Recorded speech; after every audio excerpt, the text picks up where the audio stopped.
Kryetari i Partisë Demokratike Sali Berisha kërkoi sot dorëheqjen e kryeministrit Edi Rama.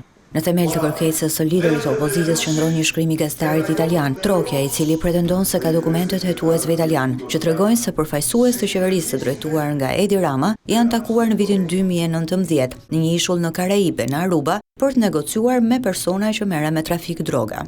Ti nuk mund të jesh kryeministër i një vendi, antar të NATO-s, antar i Këshillit të Europës, në një kohë kur ti zhvillon dhe takime me kartelet dhe klanet botërore të drogës.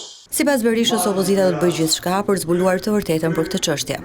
Shqipëria ka një kryeministër dhe ministra të cilët udhtojnë me charter 13.000 milje për të takuar bost shqiptar dhe latinoamerikan të drogës.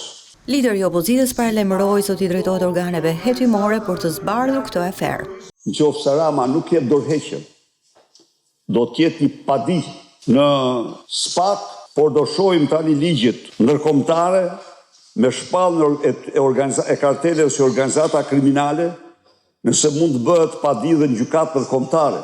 Në datën 23 shtator, në gazetën italiane Domani u publikua një artikull i cili bazohet mbi librin e gazetarit italian Trokja.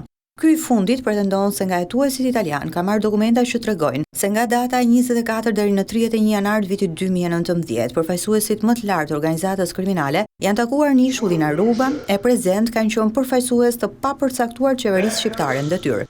Gazetari pretendon se qëllimi i takimit ishte të përcaktojë një marrëveshje tregtare në të cilën udhëheqësit shqiptar do të jepnin leje ndërtimi për një kull në Tiranë.